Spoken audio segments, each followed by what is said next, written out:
Hoje nós vamos falar sobre um livro que é muito importante para a história da literatura brasileira, mas vamos começar pelo seu autor. O autor é Mário de Andrade, que aliás é uma das figuras eminentes, importantes, da Semana de Arte Moderna de 1922, que aconteceu em São Paulo. A gente falou disso na aula anterior. Mário de Andrade era o que se pode chamar de um polímata. O que vem a ser isso? Uma pessoa que tem um conhecimento muito grande sobre praticamente tudo. Uma pessoa especializada em assuntos gerais, como se isso fosse possível, né? Ele era uma pessoa muito culta. Só para você ter uma ideia, na história da cultura universal, alguém que ficou conhecido como polímata foi Leonardo da Vinci, né? O grande pintor, escultor, arquiteto, cientista, músico do Renascimento italiano. O nosso polímata, Mário de Andrade, era uma pessoa que versava, né, falava, estudava sobre tudo. E justamente esse conhecimento amplo que ele tem em várias áreas, ele põe para funcionar quando ele escreve Macunaíma, o herói sem nenhum caráter. Para isso ele precisava ser realmente uma pessoa muito culta, pois vários assuntos que tratam de todas as áreas do conhecimento humano estão ali. Era preciso ser um pouco antropólogo, um pouco sociólogo, um pouco versado em línguas, inclusive línguas nativas do Brasil, como o Tupi-Guarani, versado na cultura brasileira. Mário de Andrade era professor e ensinava folclore. Ele pega todas essas histórias que ele aprendeu do folclore brasileiro e coloca ali no Macunaíma sob a forma de um tipo de composição literária chamado, desde a Grécia Antiga, de rapsódia. O que vem a ser uma rapsódia? É quando você reúne várias histórias que fazem parte da cultura popular de um determinado povo e junta todas elas tendo como objeto central um personagem.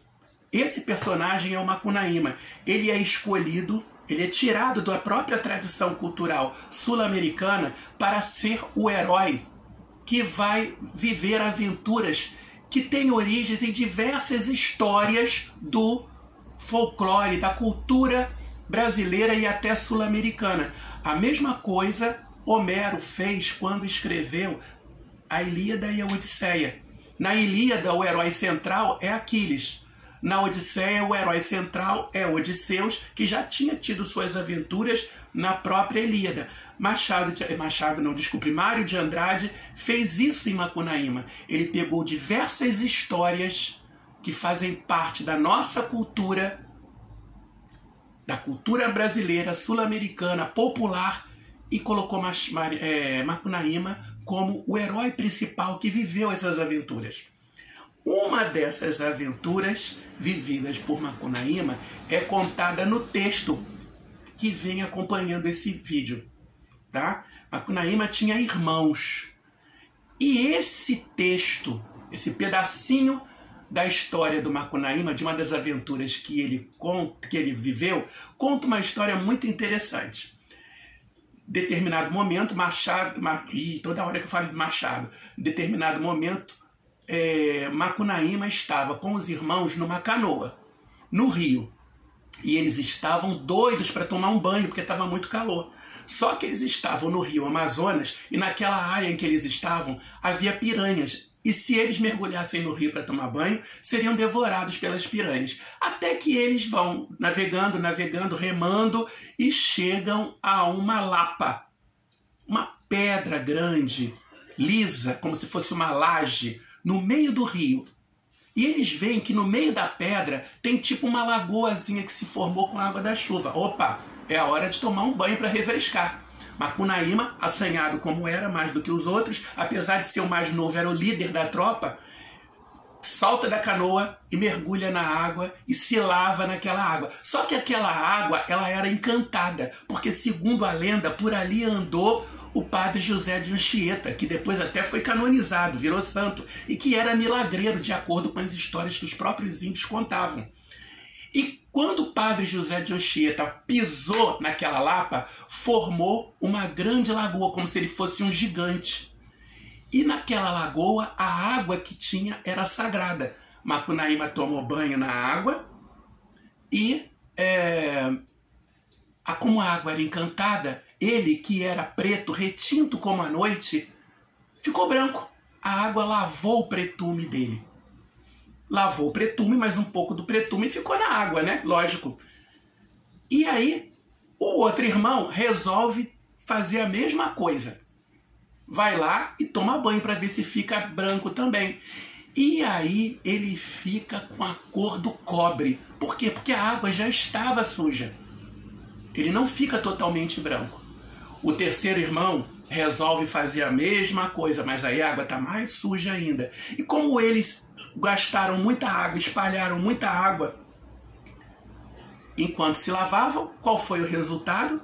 Bom, sobrou pouquinha água e só deu para lavar as plantas das mãos e dos pés. E com isso, Mário de Andrade inventou uma história que colocou Macunaíma no centro dessa história como protagonista e que explica, olha só que interessante, a origem das 3 etnias que formam o povo brasileiro. Macunaíma passou a representar o branco, o conquistador, que veio da Europa para colonizar a terra. Ele era branco, ficou branco, inclusive com cabelo loiro e os olhos claros também.